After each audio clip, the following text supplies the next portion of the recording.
Good morning. I wanted you to see that beautiful rose. That's an image that Zena here took.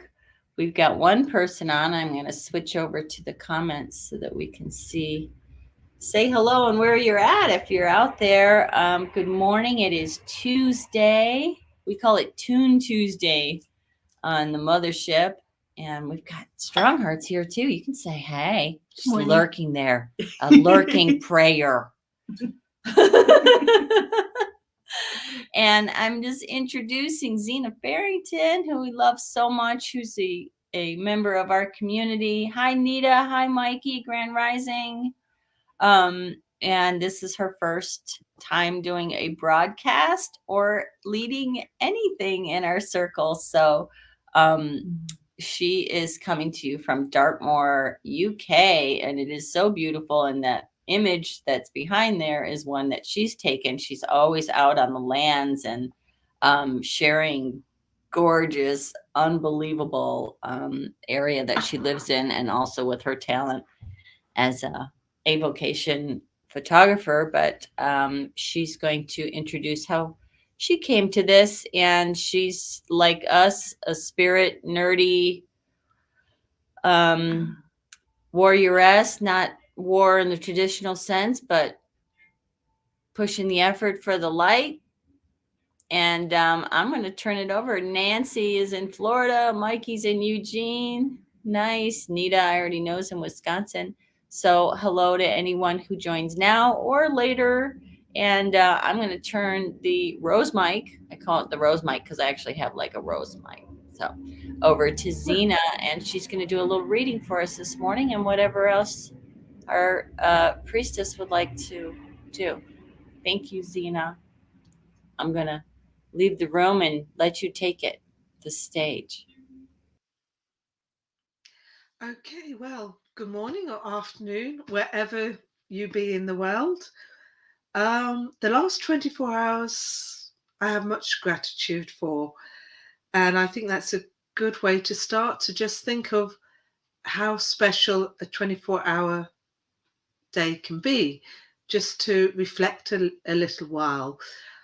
I was trying to choose a reading for today, and I got all my many books out that I've gathered over the years, from Native American Indians to Aboriginal wise woman and the grandmother of the light, to the Mayan culture where I've been, to Dartmoor mystics, absolutely everything. And I realized I think I had a little bit from all over the world, and I'd got all my books out.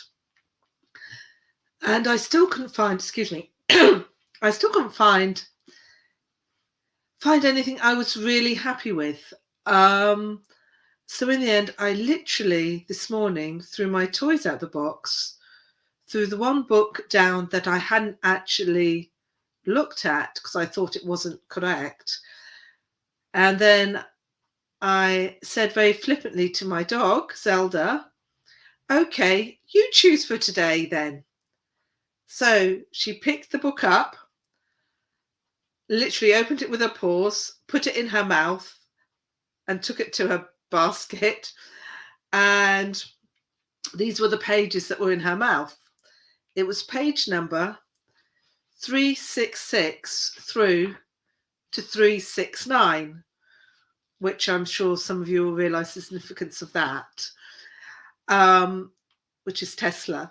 The book is called The Eye of the Eye, from which nothing is hidden, by Dr. David R. Hawkins. And that's a little book there. Now, I confess I have not read all of this, but these 3 pages that my Zelda opened up on, I think is quite appropriate, and I hope you enjoy it. So sit back, relax, close your eyes, and just listen and breathe in rhythm, or however you like to meditate. Okay. So this is from page 366. From the viewpoint of consciousness and enlightenment, the reign of fear does not cease until the desire for existence itself is surrendered to God.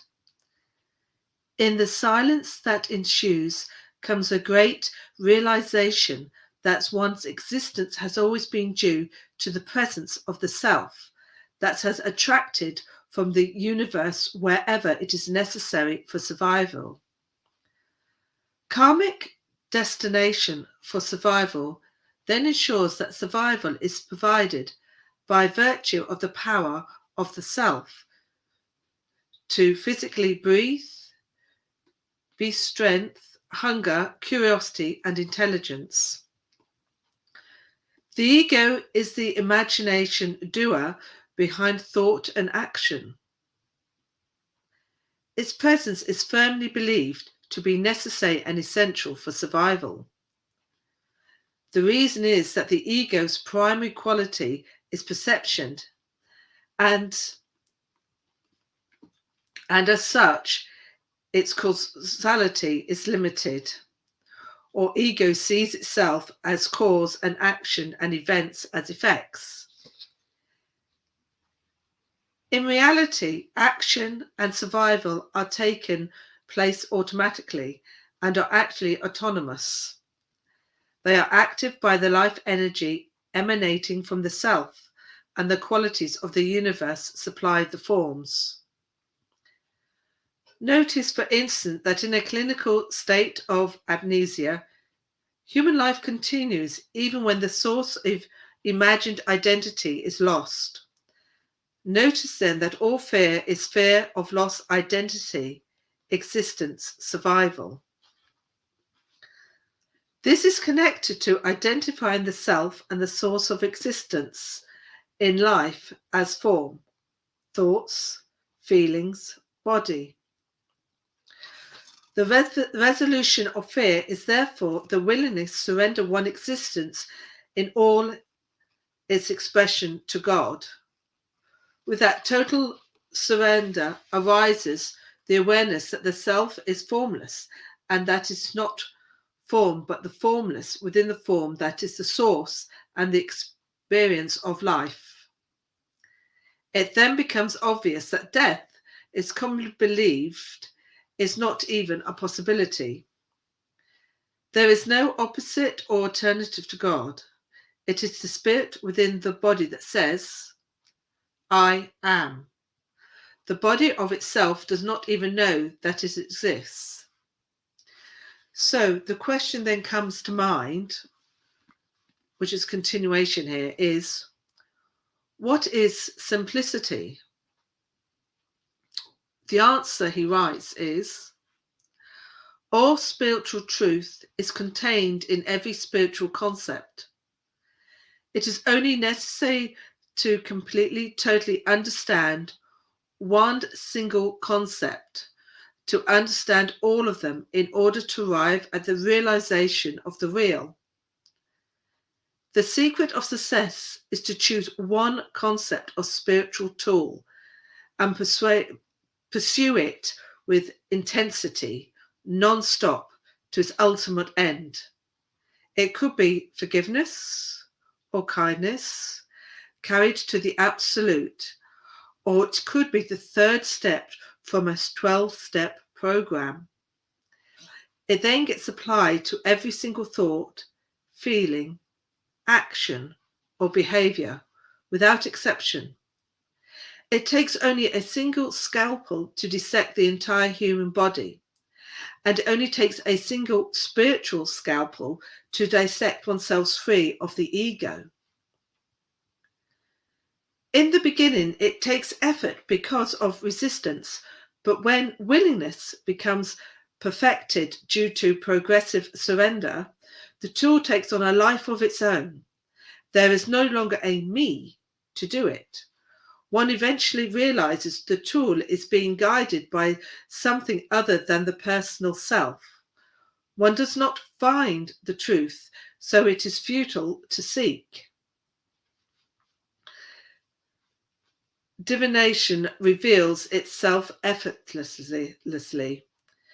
There is a certain agony of dying, and then a profound awe as the truth of all creation reveals itself as the everlasting self, beyond all time, therefore all worlds, before all universes, in all its absolute perfection and beauty, in which and by which all form is merely perception, with no independent existence.